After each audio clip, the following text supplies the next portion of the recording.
আমরা আজকে ধান বীজ শোধন বিষয়টা নিয়ে জানব।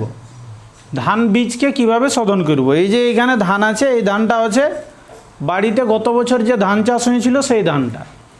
এই ধানটাকে এই বছরে যদি আমরা মানে বীজতলা প্রস্তুত করতে চাই, অর্থাৎ ধানের যেটা চারা, তো চারাটা তৈরি করতে গেলে আমরা সাধারণত কি করি, আমাদের এলাকাতে এই ধানটাকে ঠিক বীজের একটা জায়গা তৈরি করা হয় এবং বিকালের দিকে লেগে নিয়ে ফেলে দেওয়া হয়। সেখান থেকে গাছ হয়, মানে ওই চারাটা তৈরি হয়, তৈরি হওয়ার পর আমরা সেটাকে জমিতে বসাই এবং একটা অবশ্যই ধান পাই। এখন ব্যাপার হচ্ছে, যেমন আমরা আমাদের শিশুদেরকে, ছোট বাচ্চাদেরকে ছোট সময় টিকা দিই তো, পোলিও টিকা, হাম টিকা, নাম শুনেছো নিশ্চয়ই। তো এই টিকাগুলো কেন দেওয়া হয় নিশ্চয়ই জানো সবাই। ওই টিকাগুলো যদি দেওয়া হয় তাইলে কি হবে, ওই শিশুটার কিন্তু আগামীতে আর ওই রোগটাতে কোনোভাবে আক্রান্ত হবে নাই।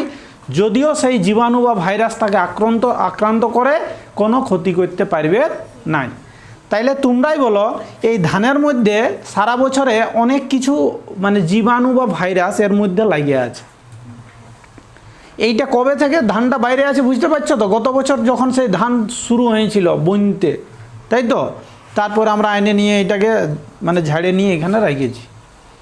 তো সেই জন্য এটাকে শোধন করতে হয়। শোধন কথার অর্থটা কী হচ্ছে, যে এর মধ্যে যে জীবাণু ও ভাইরাস ক্ষতিকারক যে পদার্থ আছে সেইগুলোকে সবকে নষ্ট করতে হবে। তারপর যদি আমরা সেই বীজটাকে লেগে নিয়ে বীজতলাতে ব্যবহার করি, তাতে করে কী হবে, বীজগুলা সঠিকভাবে তার মানে অঙ্কুরোদ্গম এবং সেখান থেকে যে বীজের মানে বীজতলা তৈরি সব কিছু সুন্দরভাবে আমরা পাবো। তার আগে তোমরা আমাকে একটা কথা বলো, যে ধানের যেগুলা শীষগুলো আমরা বলি, যে অনেকগুলা ধান থাকে একটা গাছে, সেই ধানগুলা সমস্ত ধান কি একই লেভেলের থাকে না? কোনোটা একটু পুষ্ট, কোনোটা একটু কম পুষ্ট? দেখিয়েছো ধান সব একই থাকে না আলাদা আলাদা থাকে? আলাদা আলাদা থাকে। তাহলে আলাদা আলাদা থাকে, ধরে নিচ্ছি আমি কোনো একটা মানে গাছে, ধানের গাছে, একটা গাছে 100টা ধান ফুলেছে এইরকম, একটা 100টার মধ্যে দেখবি 100টাতেই আমরা চাল পাই নাই, পাই কি? যেমন আমার হাতে এখন যেটা উঠলো এইটাতে চাল নাই, কি এটা ফাঁকা আছে তো ফাঁকা। তাহলে এই যে ফাঁকা, এইটা যদি আমরা লেগে নিয়ে ওখানে ফেলে দিই, হবে ধান গাছ? হবে নাই, হবে। এরপর কয়েকটা পাবে তোমরা যেটা কিন্তু পুরা ফাঁকা নাই, কিন্তু পুরা শক্ত নাই বা মানে পুরষ্ঠ নাই, কিন্তু ধানের যেটা ওই অঙ্কুরোদ্গম হওয়ার জন্য যেটুকু দরকার সেইটুকুটা আছে। বিষয়টা হচ্ছে সেইটা থেকে কিন্তু আমরা ধানের ভালো ফলন পাবো নাই, ধানের চারা পাবো। তাইলে একজন চাষি ধান লাগায়, ধানে এতটা খরচ করে, সেখান থেকে যদি ধানের ফলনটা না পায় তাইলে সেটা লস হবে না ভালো হবে? ক্ষতি হবে। তাহলে এই জন্য আমরা আজকে জানবো যে অনেক দামের বীজ যারা কিনে নিতে পারছে নাই, তারা কি করে তার ঘরের ধানকেই বাছাই করবে। বাছাই অর্থাৎ পুরষ্ট দানা। এই যে ট্রেটার মধ্যে আমাদের যে ধানটা আছে, এই ধানটার মধ্যে অনেকগুলো আছে পুরষ্ট দানা আর অনেকগুলো আছে অপুরষ্ট দানা, যেটা কমপ্লিট হই নাই। তাহলে কমপ্লিট যেগুলো হই নাই সেইগুলোকে আলাদা করতে হবে, আর যেগুলো পুরষ্ট আছে সেইগুলোকে আলাদা করতে হবে। এবং যেগুলো পুরষ্ট হয়ে যাবে সেইগুলোকে আমরা আগে লেগে নিয়ে বীজতলাতে দিতে হবে। তো আমার কাছে লেখাই দেওয়া আছে, মানে এই বিষয়ে অনেক দিন থেকে ইনি কাজ করছেন এবং এই বিষয়ে আরও কয়েক কথা বলবেন এবং কিভাবে প্রোগ্রামটা করা হবে আমরা সেইটা এবারে দেখব। বলুন। পুষ্ট বীজ এবং অপুষ্ট বীজ। তো পুষ্ট বীজে কি ওই চারা ভালো হয় এবং গাছ ভালো হলে বীজকে আমরা কি বলি? মা বলি। তো বীজ হচ্ছে মা। তো যদি আমাদের মা ভালো হয় তো বাচ্চা ভালো হয়, এটা সবারই অবশ্য জানা আছে। তো সেই জন্যে আমরা ধানের যদি আমরা এইটুকু কাজ করতে পারি, এটা কিন্তু খুব বড় কঠিন কাজ নয়, কিন্তু আমাদের সেটা অভ্যস্ত নাই, বা আমাদের একটা এখন ফ্যাশন হয়েছে যে বাজার থেকে সবাই ধান বীজ কিনছে, তাহলে ওটাতেই আমাদের হয়তো বেশি ফলন হয়, মনে ভাবি সেটাই। কিন্তু সে জিনিসটা নয়। ধান তারা কিনে নিয়ে ওই ধানটাই আমরা কিন্তু অনেক টাকা রেটে মানে কিনতে হচ্ছে আমাদের কাছে। তো সেইটা যদি আমরা, হয়তো তোমরা এখন পড়াশোনার মধ্যে আছো, হয়তো চাষবাসে কেউ অতটা যুক্ত নই, তবু একটা দিন আসছে যে তোমাদের মাথায় সেই চাষবাসের ভবিষ্যৎ, মানে এটা তো ভবিষ্যৎ। মানে চাষবাস, আমাদের গ্রাম বাংলায় কি চাষবাসেই আছে, চাষবাস আর শ্রম। হয়তো যে ভালো লেখাপড়া করতে পারবে, ভালো কিছু করতে পারবে, তার ভবিষ্যৎ সেরকম হতে পারে। তো সেই জন্যে চাষবাসটা এটা খুবই ভালো উদ্যোগ যে এখন থেকে তোমাদেরকে এই ট্রেনিংটা দিচ্ছে যে পরবর্তীকালে কাজে লাগবে। তো ধান বীজ বাছাই এবং শোধন, প্রথমে হচ্ছে বাছাই। বাছাই করাটা কিন্তু খুবই সহজ। অনেকে বলে ধান বীজ আবার কিভাবে বাছাই করা যায়। আমি একটু সংক্ষেপে বলি যে ধান বীজ যেটা পুষ্ট বললেন স্যার, যে পুষ্ট বীজ এবং অপুষ্ট বীজ। তাইলে পুষ্ট বীজে কী হবে, আমার চারা ভালো হবে, ধানের ফলন ভালো হবে। আর অপুষ্ট বীজে কী হবে, ওটাতে মানে ফলনটা কম হবে আর রোগ বেশি হবে। এটা তো অনেক রকম রোগ আছে, যেটা বাতাসেও ধরুন নানা রকম বাতাসের রোগ জীবাণু বহন করে এবং সেগুলো ধানের গায়ে আছে। তাহলে এটা হচ্ছে প্রসেসটা খুবই সহজ। যে আমাদের যেমন 10 লিটার জল আমাদের কারো কেনার প্রয়োজন হয় না, গ্রামে প্রচুর জল আছে। তাইলে 10 লিটার জল, সেটাই আমার 1650 গ্রাম লবণ। এরপর ধান অনুসারে 10 লিটার জলে মোটামুটি আমার 20 কেজি ধান বাছাই করা যাবে, 20 কেজি। তো যদি হয়তো একলা না পারে, 2 জন 4 জন মিলেও যদি করে তো অনেক খরচটা কম হবে। এমনিতে তো খরচ কম, তবু আরও কম খরচের মধ্যে কাজটা হবে এবং উৎসাহ হবে মানুষের। যে কোনো কাজটা মানুষ দেখে শিখেই বেশি করে।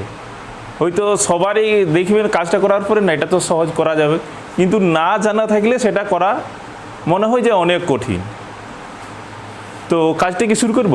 হ্যাঁ অবশ্যই। আচ্ছা, কি কি লাগবে বলুন। হ্যাঁ, প্রথমে হচ্ছে যে 5 লিটার জল। 5 লিটার না ভালো তাতে আসছে না। এই যে এক একটা বোতল 1 লিটার। তো তোমাদের কি মনে হচ্ছে এটা শিখে নিয়ে কিছু কাজে লাগবে? আচ্ছা,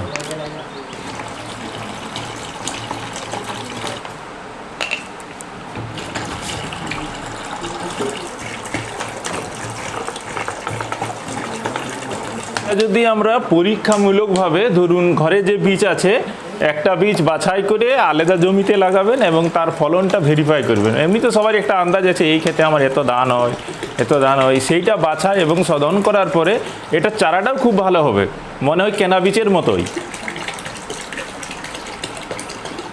এটাতে 5 লিটার জল দেওয়া হলো, এটাতে লবণ লাগবে 825 গ্রাম মতো, মানে 850 গ্রাম, তাহলে 1 প্যাকেট দিয়ে দাও। আচ্ছা, একটু দেখাই, এটা কি দেখা যাবে? ওখান থেকে দেখা যাবে না? হ্যাঁ দেখা যাবে। আচ্ছা, এটা হচ্ছে ডিম। দেখো জলে প্রথমে কি হবে, ডিমটা আমাদের মানে ভাসবে না ডুবে যাবে? ডুবে যাবে, অবশ্যই ডুবে যাচ্ছে। এটা আলু দিয়েও করা যায়, ডিম দিয়েও করা যায়। ঠিক, ডিমটা কিন্তু একদম নিচে চলে গেছে, জলের ভেতরে, জলের নিচে। এরপরে আমরা কি করব, লবণ দিব।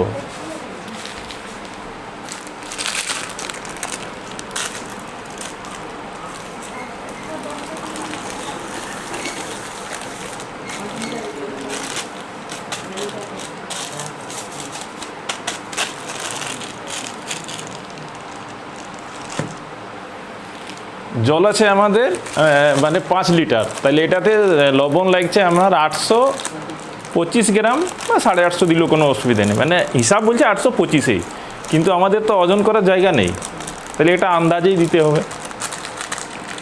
500 করে আছে সুদা। হ্যাঁ, এটা তার অর্ধেক থেকে একটু বেশি দিচ্ছি।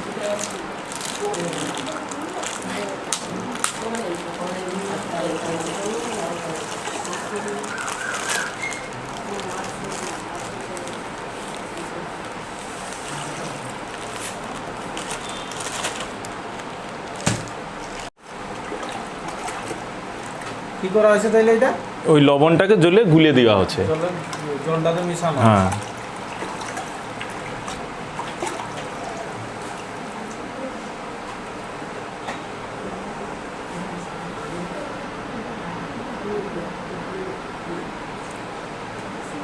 ডিম ভাসে গেল। একটু দেখে আসো, সবাই আসো, অবশ্যই দেখাটা দরকার আছে। বালতিটা নিচে করে হ্যাঁ, আরো সুবিধা হয়। সুবিধা হবে।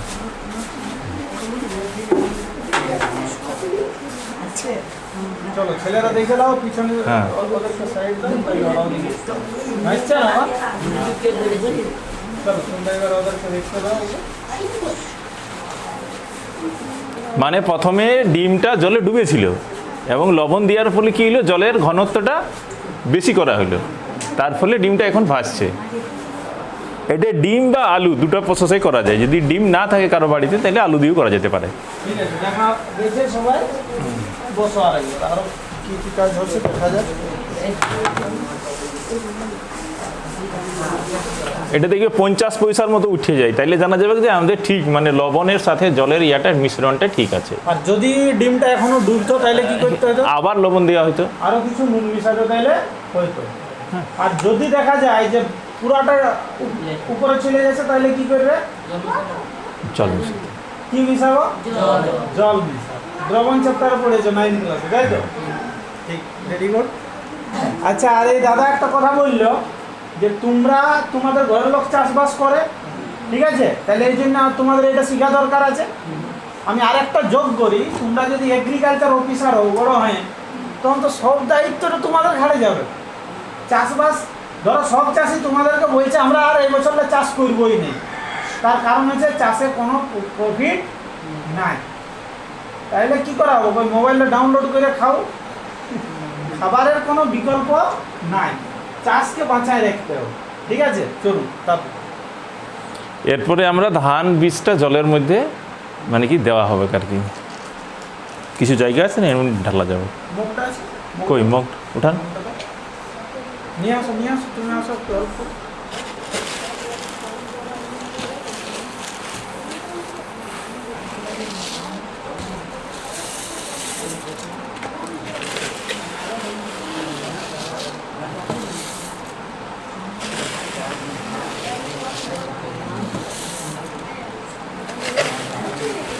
আমি আরেকটু বলি, ধান দেখবে অনেক পাছড়ানোর পরও, এটা তো হয়তো পাছড়া নেই, কুলা দিয়ে পাছড়ানোর পরও অনেক ধান বীজ থাকে যেগুলো পাছড়িনিও বার হয় নাই।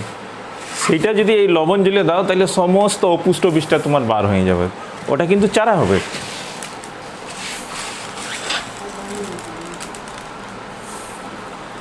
সব দাও।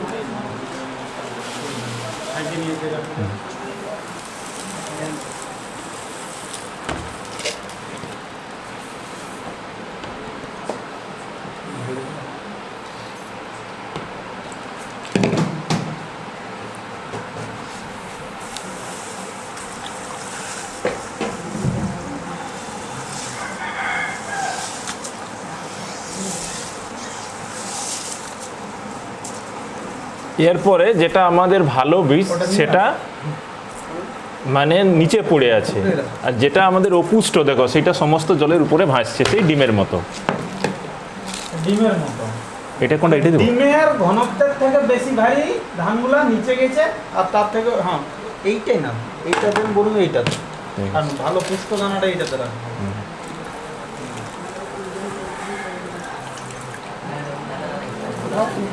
হ্যাঁ উপরে উপরে। যেটা ভাসছে ওইগুলোকে তুলে রাখো। আচ্ছা, এই যেটা উঠলো এইগুলো কি হাঁস মুরগিকে খাওয়ানো যাবে? হ্যাঁ আরামসে, এগুলো হাঁস মুরগি বাড়ির খাওয়া যাবে, কোনো অসুবিধা নেই। মানে এটাও নষ্ট হচ্ছে না? না, তা হাঁস মুরগিতে খাওয়ানো যাবে, কারণ কি শুধু তো নুন জলের মধ্যে দেওয়া হয়েছে, কোনো কেমিক্যাল দেওয়া হয়েছে এখানে নাই।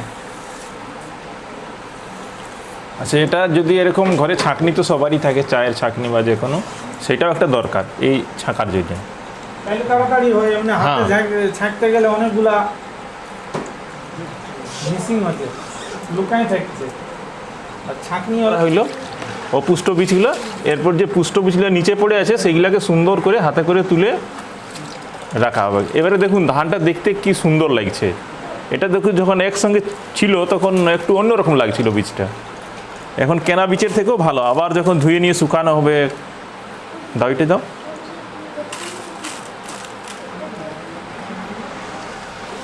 তো কি মনে হচ্ছে কাজটা সহজ না কঠিন? কাজটা করা খুবই সহজ।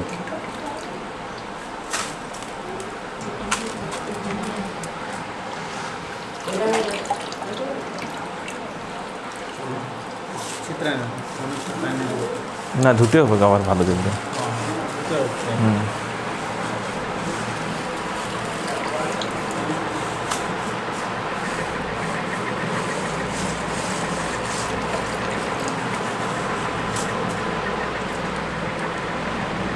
এরপরে ধরুন এই যে বীজটা তোলার পরে একে পরিষ্কার জল দিয়ে আবার 2 থেকে 3 বার ভালো করে ধুয়ে নিতে হবে। যদি না ধোয়া হয় তাহলে যেহেতু এটাতে লবণ আছে আপনার অঙ্কুর হবে নাই, নষ্ট হয়ে যাবে। সেই জন্য 2 থেকে 3 বার ভালো পরিষ্কার জলে ধুয়ে আবার মুখে নিয়ে দেখা যাবে, যে মুখে নিলে বোঝা যাবে যে লবণ লাগছে নাকি। যদি লবণ লাগে তাহলে আবার জল দিয়ে নিয়ে ধুতে হবে।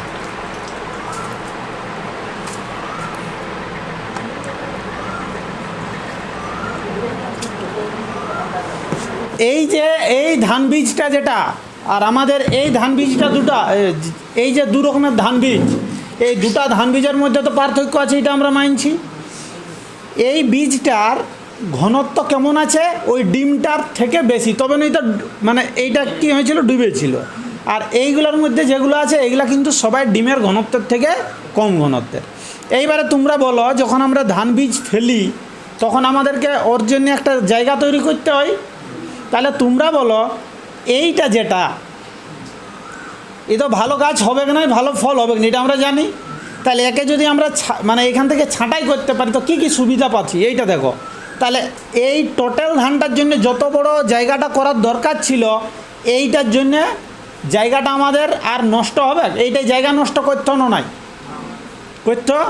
আচ্ছা, জায়গা নষ্টর পরে যে ব্যক্তিটাই ওইটাকে কুড়ে নিয়ে মানে কি বলে বীজতলা থেকে বীজটা উঠায়, তাকে ফালতু খাটাই তো কি নাই, খাটাই তো। আচ্ছা, যেখানে আমরা ক্ষেতটাকে কাদা করার পরে বীজগুলোকে বসাই, ধান বীজগুলোকে, সেই জায়গাটাকে বেকার মানে অধিকার করে রাখতো কি নাই, রাখতো। আচ্ছা, সেটাও গেল। এরপর বলছি আমরা খেতে যে জল দিই, সে জলটাও বেকার খাইতো কি নাই, সার দিই, গোবর দিই, সেটাও বেকার খাইতো কি নাই। শেষে ফাইনাল রেজাল্টে আমরা যাই কি দেখছি, যে ফলটা পাবো নাই ঠিকঠাকভাবে। তাহলে আমাদের কি হইলো, অতিরিক্ত খরচটা বাঁচলো কি নাই বাঁচলো, এইটাকে আমরা যদি প্রথমে মানে ছাঁটতে পারি তো। বুঝতে পেরেছ? জাপানের নাম শুনেছ তো? জাপানে কিন্তু সব থেকে ফার্স্ট কাজ হচ্ছে ছাঁটাই। যে কোনো বিজনেস, যে কোনো ওদের ফ্যাক্টরি থাক, ফার্স্ট কাজ হচ্ছে ছাঁটাই। একটা গবেষণা থেকে একবার দেখা গিয়েছিল যে কিছু কিছু দেশ আছে 100টা নাট বানাতে গেলে 10টা নাট রিজেক্ট বেরায়। নাটগুলোর কথা বলছি, ঠিক আছে? ওদেরও নাট বানাবার সময় 10টা নাট রিজেক্ট হবে, কিন্তু ওরা প্রথমেই ছাঁটাইটা করে দেয়। আমাদের মানে ভারতের সঙ্গে যখন তুলনা হয়েছিল, ভারত বলছে 10টা নাট যখন ছাঁটাই হয়েছে সেটা কখন, লাস্টে যখন ওই বাজারে বিকতে পাঠাচ্ছে সেই তখন, যে এই 10টা নাট বিক্রি করা যাবে নাই। আর তারা কিন্তু প্রতি স্টেজে ওইটাকে বাছাই করে। ফার্স্টের স্টেজে 3টা গেল বাদ, সেকেন্ড স্টেজে 2টা গেল বাদ, থার্ড স্টেজে 1টা গেল বাদ। তাইলে বলো পরবর্তী স্টেজগুলোতে ওর কি ফালতু খরচ হয়েছে?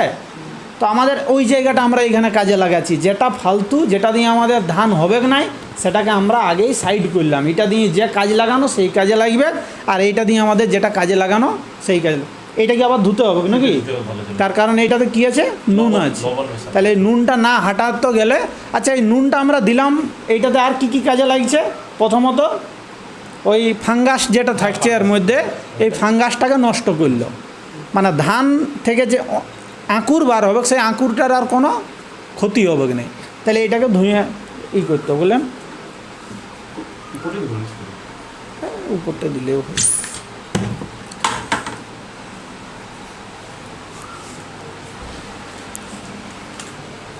তাহলে এটা হচ্ছে পরিষ্কার জল, এইটাতে তো কিছু দিয়া নাই না? না, এটাতে কিছু না, এটা পরিষ্কার জল।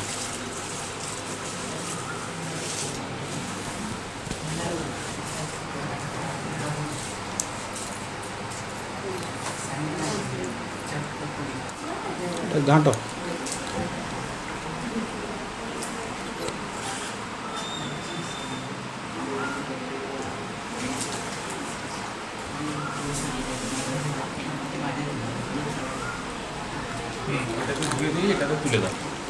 আবার উঠাও, কম জল দিল। আরেকটা বোতলে ছিল না, বেশি জল দরকার। ঠিক আছে।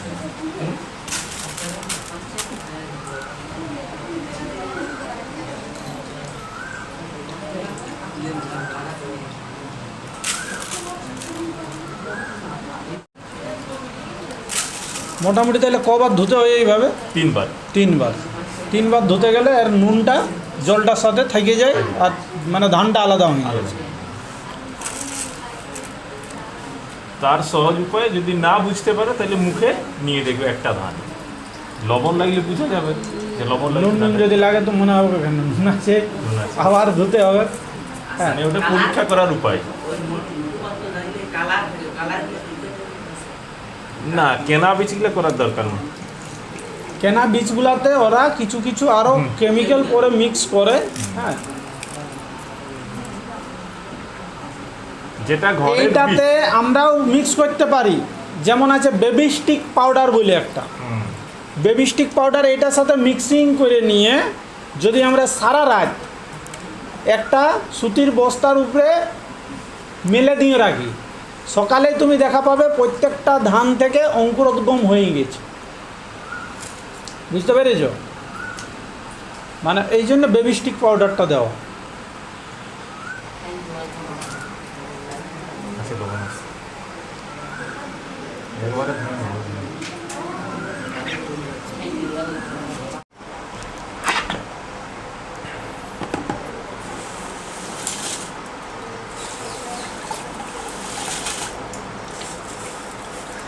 তো তোমাদের যদি মনে থাকে বা স্যারের যদি ইচ্ছা থাকে যে আমরা ওই ওষুধটাও হয়তো একবার প্রশিক্ষণ দেওয়া হতে পারে, তাহলে সেটা পরের ধাপে করা হবে।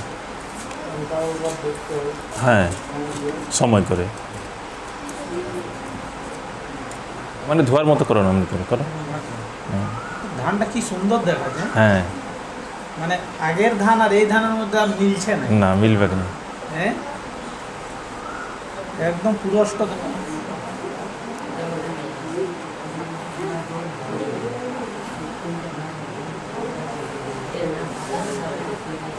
হবে মনে হয় নাকি?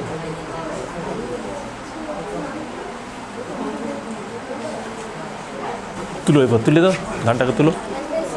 তাহলে এটা আমাদের ধান বীজ বাছা এবং সবাই বুঝতে পেরেছে তো? ঠিক আছে, নেই আর কারো কোনো যদি জানার থাকে তো জিজ্ঞেস করতে পারো। হ্যাঁ, 5 লিটারে ধান কত হবে, কত ধোয়া যাবে? দেখো, একটু আরও আমি সহজভাবে বোঝাবার চেষ্টা করছি। এইটাতে তুমি যত জল দিবে সেই পরিমাণে ও নিজেই নুন লিবে, তবে তো ডিমটাকে ভাসাবে। এবারে তুমি যত পারো ধান ধুতে থাকো, কোনো এক সময় আবার ডিমটা দিয়ে আবার তুমি চেক করে দেখবে যে পাছে ডিমটা ডুবছে নাকি, নাহলে আবার নুন দিতে হবে। কারণ তুমি যখনই ধানটা ধুয়ে উঠাচ্ছ কিছু নুন তো ওর সাথে উঠে যাচ্ছে। বুঝতে পারলে? জলের কোনো পাওয়ার শেষ হয় নাই, পাওয়ার শেষ হয়েছে তো কোনটার? নুনের যেটা গাঢ়ত্ব সেইটা কমিয়ে গেছে, তুমি বাড়ালে। এবারে যদি দেখছো জলটাও তোমার শর্টের দিকে গেল, তাহলে আবার জল দাও, আবার নুন দাও, আর তুমি ধুতে। আরও কিছু কিছু প্রসেস আছে চাষের ক্ষেত্রে। বর্তমানে আমাদের চাষে অধিকাংশ চাষি নিরাশ হওয়ার পিছনে কিছু কারণ আছে। এটার মধ্যে তো অল্প অল্প আমি যুক্ত আছি। মানে আমরা করি সবে, যেমন তোমাদেরকে পড়ার সময় বলা হয় পড়, সবাই পড়ে কি নাই পড়ে, কিন্তু আর একটু পড়লেই যে ভালো রেজাল্ট হইতো সেইটা কিন্তু কখন বুঝতে পারে? মার্কশিটটা হাতে পাওয়ার পরে। ইস, আর একটু যদি পড়তি। তো চাষিরা যখন চাষ করে তখন তাদের মধ্যে, আর এটা বাস্তব কথা, আমরা যেভাবে যে কাজটা করি না ওইটাতে আমরা অভ্যস্ত হয়ে পড়ি। হয়তো তোমার দেখবে যেদিকে যাওয়া আসা মানে অভ্যাস আছে, সেদিকে তুমি যদি 10 কিলোমিটার যাও, আর যেদিকে অভ্যাস নাই যদি তুমি 5 কিলোমিটার যাও, ওই 5 কিলোমিটারটা যাতে কষ্ট লাগে কি নেই? ঠিক সেই রকম আমাদের চাষ করার সময় অনেক খরচ করা হয়, অনেক পরিশ্রম করা হয়। তুলনামূলক এই এসআরআই পদ্ধতি বা এই মানে বাছাই পদ্ধতি, তারপরে এসআরআই পদ্ধতি, সিস্টেম রুট আই, অল্প জলের মধ্যে ধান হয় এসআরআই পদ্ধতিতে। কেন হয় দেখাচ্ছি। দেখো, আমাদের সাধারণত এইখানে যখন আমরা ধান চাষ করি তখন কি করা হয়?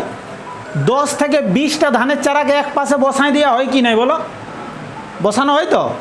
এইবারে ফলে কি হয়, ওই 10টা গাছের চারার সবার আলাদা আলাদা মূল থাকবে কি নাই, গুচ্ছ মূলগুলো।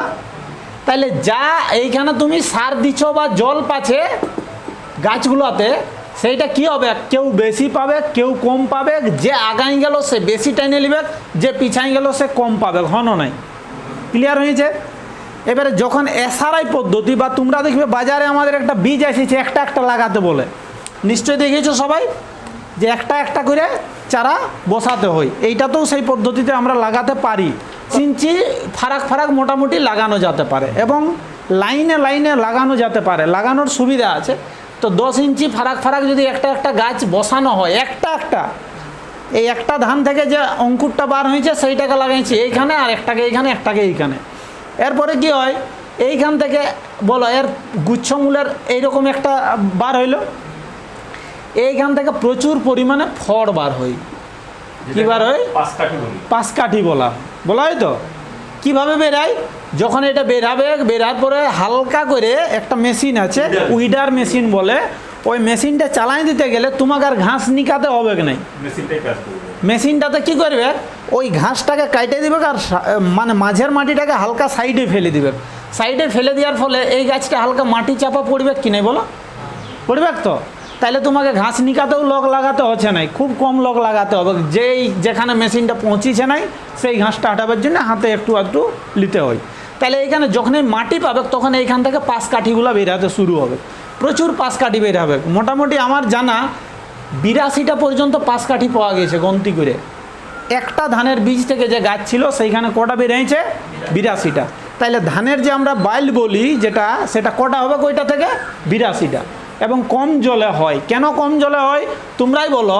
ওই একটা গাছের সময় যে শিকড়গুলো বার হচ্ছে সেই শিকড়ে কেউ যদি জল পায়, বলো না সবাই পাবে কিনি? কাউকে বাদ দিবে? কারণ এর এই গোড়াটা কিন্তু একটা বটে, সেম বটে নাই। তাহলে এই জন্যে এইখানে জল কম লাগে, সার কম লাগে, সবটারই খরচ কম আছে। তো আমি সেসব কথা বাদ দিলাম। এক বেগে যখন চাষিরা এত সব শুনে, এত সব বুঝে, তখন তাদের মাথায় থাকেও নাই এবং সেটা করতে বিরক্ত বোধ করে। এত নিয়মকে আমার দাদু, আমার দাদুর দাদু সবাই চাষ করে এসেছে, এইভাবে ছাড়, বাদ দিই। বিষয়টা সেটা নয়। তোমার যদি মানে 200 মানে মনের চাষ আছে, তুমি 1 মনকে অন্তত এইভাবে করো, বাকিগুলো তোমার পদ্ধতিতেই করো। তুমি কি দেখতে পাবে? মোটামুটি 1.5 গুণ তো ফসল হবে। মানে আগে যদি তুমি 1 কুইন্টাল পাতে, সেটা তো 1 কুইন্টাল প্লাস তো বটে, 1.5 কুইন্টালের কাছাকাছি, বা আরও যদি একটু ভালো করে হয়তো আরও বেশিও হতে পারে। ঠিক আছে? তো তুমি 2 কুইন্টালের জন্য ডবল জায়গা দরকার ছিল, সেটা হাফ জায়গাতে তোমার চলে আসছে, খরচ কমে যাচ্ছে। এইসব বিষয়গুলো আমাদেরকে মাথায় রাখতে হবে। আর এই জন্য এই বিষয়গুলো, তবে যদি মানে অসম্ভব মনে হয় কারো, তো আমি বলবো অন্তত বীজ বাছাইটা সবারই করা উচিত বটে। বীজ বাছাইয়ের পরে নিজের যে পদ্ধতি আছে সেই পদ্ধতিতেই যাক। যদিও ডবল বা ওই 1.5 গুণ নাই পাবে, কিছু তো বাড়তি পাবে, অবশ্যই বাড়তি পাবে। তাতে খরচটা কম হবে এবং ওই যে লেবার কস্ট বা যে বেশি সময় লাগা, বেশি জায়গা নষ্ট, এইগুলো হবে না। রোগ পোকাটাও কম লাগবে। ওই যে বললাম বাচ্চাদেরকে যেমন আমরা টিকা দিই, এইটা হচ্ছে ধানগুলোকে টিকা দেওয়া। তোমরাই বলো না প্যাকেটের ধানের মতো লাগছে কিনা এইবার এই ধানটা? লাগছে তো? এই ধানটাতে এই টোটাল সিস্টেমটাকে নষ্ট করে রেখেছিল। এই ধানটা এখন কেমন দেখা যাচ্ছে আর এই ধানটা কেমন দেখা যাচ্ছে, দুটার মধ্যে সেই অনেক পার্থক্য। বুঝতে পেরেছ? যাই হোক, এখন পারো, পরবর্তী পারো, তোমরাও সবাই কিন্তু এই বিষয়টা ট্রাই করবে, দেখবে, তারপরে ভালো মন্দর খবরটা আমরাকে জানাবে। হ্যাঁ।